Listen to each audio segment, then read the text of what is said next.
महर्षि दयानंद ने कहा, शुद्ध ज्ञान, शुद्ध कर्म और शुद्ध उपासना के द्वारा ही भगवान का साक्षात्कार हो सकता है। और बिना भक्ति के व्यक्ति को शांति न मिलेगी। बिना भक्ति के, बिना आराधना के, बिना उपासना के, बिना साधना के केवल ज्ञान अहंकार का बोझ हो जाएगा। और बिना ज्ञान के, बिना भक्ति के किया हुआ कर्म वह अहंकार का पोषक हो जाएगा। इसलिए अध्यात्म की परंपरा में पहली बार ऋषि दयानंद ऐसे महापुरुष हुए जिन्होंने ज्ञान, कर्म और भक्ति तीनों का समन्वय करके एक ऐसी उपासना पद्धति दी भारत के लोगों को। और उस यज्ञीय परंपरा में भी उन 8 मंत्रों का समायोजन किया जिनको हम ईश्वर स्तुति, प्रार्थना, उपासना के मंत्र कहते हैं। मुझे लगता है ऋषि दयानंद ने अध्यात्म को भी समग्रता दी है, साधना को भी समग्रता दी है, एक समग्र दृष्टि से देखने का एक हमें नजरिया दिया है।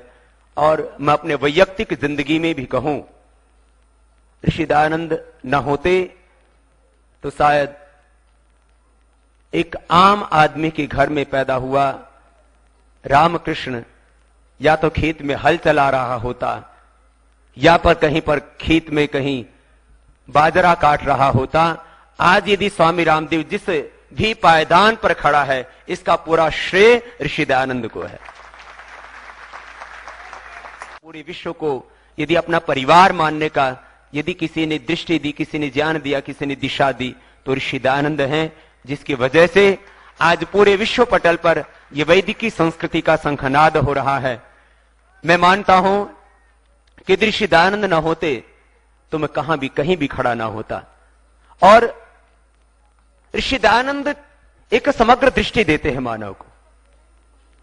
और जिसने एक बार ऋषि दयानंद को पढ़ लिया, मैं एक ही बात कह सकता हूं समग्र जीवन के संबंध में, वो कभी भी जीवन में विचलित नहीं हो सकता। वो एक योद्धा बनकर के अपने कर्म क्षेत्र में आगे बढ़ सकता है।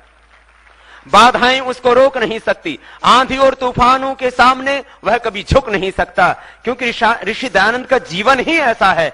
जिसने एक बार ऋषि दयानंद को पढ़ा और जिसने ऋषि दयानंद के जीवन को नजदीक से देखा, वो व्यक्ति किसी भी परिस्थिति में कभी भी मूल्यों के साथ में समझौता नहीं कर सकता, राष्ट्र के साथ में कभी धोखा नहीं कर सकता। देखा न कोई दूजा देखा, सभी बोलेंगे लोग, कोई स्वामी जी के साथ बोलिएगा। ऋषिवर महान जैसा देखा न कोई दूजा देखा न कोई दूजा। ऋषिवर महान जैसा देखा न कोई दूजा। एक और सारी दुनिया, एक और वो अकेला, एक और सारी दुनिया, एक और वो अकेला। कुछ साथ में नहीं था, न कोई चेला। कुछ साथ में नहीं था, न कोई चेला।